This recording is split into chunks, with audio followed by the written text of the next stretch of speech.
Hi అండి, నమస్తే. Welcome back to Hema చిట్టి. ఈరోజు మనము ఇంట్లోనే సింపుల్గా ఈజీగా చికెన్ రోస్టు ఎలా తయారు చేయాలో చూద్దాం. వీడియో అయితే పూర్తిగా చూడండి, అప్పుడే మీకు అర్థమవుతుంది. ఫస్ట్ టైం ఎవరైనా మన ఛానల్ చూసినట్లయితే సబ్స్క్రైబ్ చేసి లైక్ చేసుకోండి. ఎన్నో రకాల చికెన్ తిన్నాం కదా, ఇది ఒక రకం అనమాట. ట్రై చేయండి, మీకు ఎలా వచ్చిందో కామెంట్ చేయండి. ఇప్పుడు ఎలా తయారు చేయాలో చూద్దాం. చాలా టేస్టీగా ఉంటుంది. ముందుగా చికెన్ అర్ధ కేజీ తీసుకొని నీళ్ళలో బాగా క్లీన్ చేసుకొని తడి లేకుండా చూసుకొని 1 స్పూను శనగపిండి అనమాట, 1 స్పూన్ కారం పొడి, 1 స్పూన్ ధనియాల పొడి, అర్ధ స్పూను గరం మసాలా, కొద్దిగా అల్లం వెల్లుల్లి పేస్ట్, తగినంత సాల్ట్ వేసి ముక్కలకు పట్టిద్దాం. కొంతసేపు ముక్కలకు పట్టిద్దాం. తర్వాత నిమ్మరసము ఒక అర్ధ నిమ్మకాయ పిండుకుందాం. హాఫ్ చెక్క సరిపోతుందండి, అర్ధ నిమ్మకాయ పిండుకుందాం. ఇందులో పసుపు పొడి కూడా కొద్దిగా వేసుకుందాం. అలాగే ఆయిల్ కూడా కొద్దిగా వేసుకుందాం. 1 స్పూను ఆయిల్ కూడా వేసుకుందాం.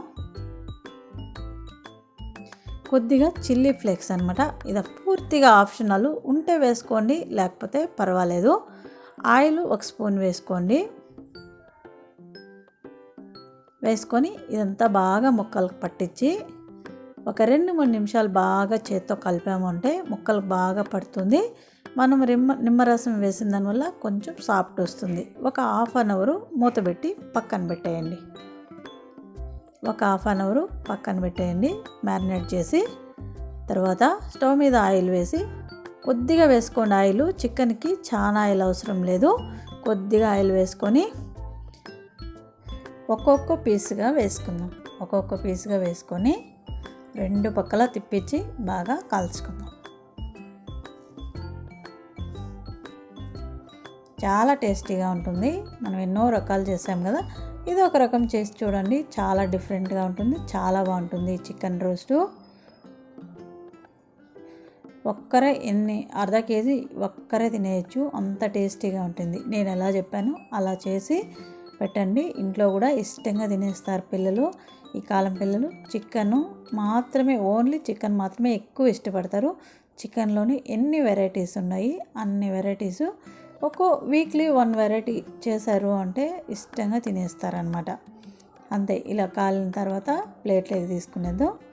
తిరగా మిగిలిన చికెన్ని వేసేసుకుందాం.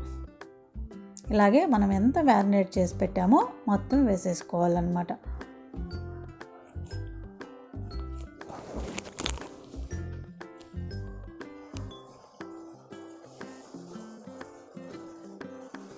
అంతే. ఇలా వేసి 2 పక్కల ఒక అర్ధ నిమిషం పాటు అలాగే ఉంచి తర్వాత తిరగవేసుకోండి. చికెన్కి ఎక్కువ ఆయిల్ పట్టదనమాట, చికెన్లోనే ఆయిల్ ఉంటుంది. అందువల్ల నువ్వు కబాబ్ చేసినా సరే, ఏ ఫ్రై చేసినా సరే చికెన్తో ఎక్కువ ఆయిల్ పట్టదు. అందుకే కొద్దిగా వేసుకోవాలి. మనం వడకు బోండాకు వేసినట్టు వేయకూడదు, కొద్దిగా ఆయిల్ వేసుకుంటే సరిపోతుంది. మనం తినని రోజులు ఉంటాయి కదా, అది యూస్ చేయలేము. ఓన్లీ మనం తినే రోజులు మాత్రమే యూస్ చేసుకుంటాం కాబట్టి ఆయిల్ కొద్దిగా వాడుకొని మిగిలింది సపరేట్గా డబ్బాలో వేసి పెట్టేసుకున్నామంటే మనం చికెన్ వాడే రోజు మాత్రం అది యూస్ చేసుకోవచ్చు అనమాట. ఇలాగా ఫ్రై చేసి తీసేసుకొని కరివేపాకు కూడా కొద్దిగా ఫ్రై చేసుకుందాం. అలాగే ఒక 4-5 పచ్చిమిర్చి చీల్చి ఫ్రై చేసుకుందాం. మనం గార్నిష్ చేసుకునేకి చాలా బాగుంటుంది. చికెన్లో అక్కడక్కడ నంచుకుంటే కూడా టేస్ట్ చాలా బాగుంటుంది. అంతే, అయిపోయింది. ఇప్పుడు మనము స్టవ్ మీద ఇంకొక ఫ్యాన్ పెట్టి తాలింపు పెట్టేసుకుందాము. 2 స్పూన్లు ఆయిల్ వేసుకుందాం. ఇందులో కొద్దిగా జీరా, 2 లవంగ మొగ్గలు, 2 పట్లు, ఒక 2 పచ్చిమిర్చీలు చీల్చి, కరివేపాకు కొద్దిగా వేసి కొద్దిగా ఫ్రై చేసుకొని ఇందులో ఒక పెద్ద సైజు ఉల్లిపాయ సన్నగా తరిగి వేసుకుందాం. వేసుకొని ఇది కూడా బాగా ఫ్రై చేసుకుందాం, మగ్గనిద్దాం.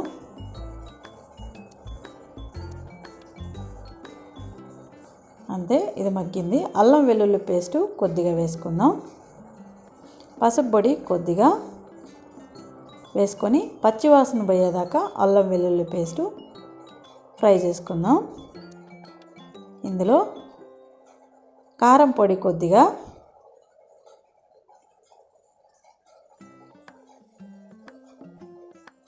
ధనియా పౌడర్ కొద్దిగా, గరం మసాలా కొద్దిగా, సాల్ట్ కొద్దిగా. ఆల్రెడీ మనం మ్యారినేట్లో వేసి డీప్ ఫ్రై చేసాం కాబట్టి కొద్దిగా వేసుకుందాం, సరిపోతుంది మనం తినగలిగినంత. ఇప్పుడు మనము డీప్ ఫ్రై చేసిన చికెన్ని వేసేద్దాం. ఒకసారి బాగా కలుపుకుందాం. అంతే అండి. ఇలా ఒక 2 నిమిషాలు, తొందరగా అయిపోతుంది, ఒక 2 నిమిషాలు ఫ్రై చేసుకొని ఇంకొక 2 నిమిషాలు పూర్తిగా సిమ్లో పెట్టేశారు అంటే బాగా ఈ ముక్కలకు బాగా అదంతా పట్టేస్తుంది అనమాట. ఈ తాలింపు అంతా పట్టేస్తుంది. చాలా టేస్టీగా ఉంటుంది. ఉడికిందేమో చూపిస్తాను చూడండి. ఎంత సాఫ్ట్గా అయిపోయిందో. మనం డీప్ ఫ్రై చేసిన తర్వాత టోటల్గా తాలింపు పెట్టేదానికి 5 నిమిషాలు సరిపోతుంది. మనం డీప్ ఫ్రైలోనే బాగా సాఫ్ట్గా అయిపోతుంది. మనం నిమ్మకాయ వేసి మ్యారినేట్ చేసిన దానివల్ల. ఇప్పుడు మనం ప్లేట్లోకి తీసుకొని గార్నిష్ చేసుకుందాం. సర్వ్ చేసుకొని ఈ కరివేపాకు, ఉల్లిపాయలు అలాగే పచ్చిమిర్చితో గార్నిష్ చేసుకుందాం. చూసారు కదా ఎంత బాగుందో. ఇది చాలా టేస్టీగా ఉంటుందండి. పిల్లలైతే చాలా ఇష్టపడతారు. మీరు ఒక్కసారి చేస్తారంటే ఇక వదిలిపెట్టరు. ఒకసారి టేస్ట్ చూద్దాం. చూడండి, ఎముకే ఎంత సాఫ్ట్గా ఉడికిపోయిందో. చూడండి ఎంత సాఫ్ట్గా అయిపోయిందో. టేస్ట్ అద్భుతం అనొచ్చు, అంత బాగుందండి. ఒక్కొక్క ఉల్లిపాయ నంచుకొని, ఒక్కొక్క పచ్చిమిర్చి నంచుకొని, కరివేపాకు అక్కడక్కడ నంచుకొని తింటే సూపర్గా ఉంటుంది. మనము ఇలా ఫ్రై చేసేసి కప్పులో వేసి ఉల్లిపాయ 1-2 కట్ చేసి పెట్టేసి పోర్క్ ఇచ్చేసామంటే పిల్లలకి చాలా అంటే చాలా ఇష్టంగా తినేస్తారు. మళ్ళీ అడుగుతారు తినేసి ఇంకా కావాలి అనేసి. అంత బాగుంటుంది. టేస్ట్ అయితే నాకైతే చాలా నచ్చిందండి. వీడియో నచ్చిందంటే లైక్ చేయండి, సబ్స్క్రైబ్ చేయండి. Thank you.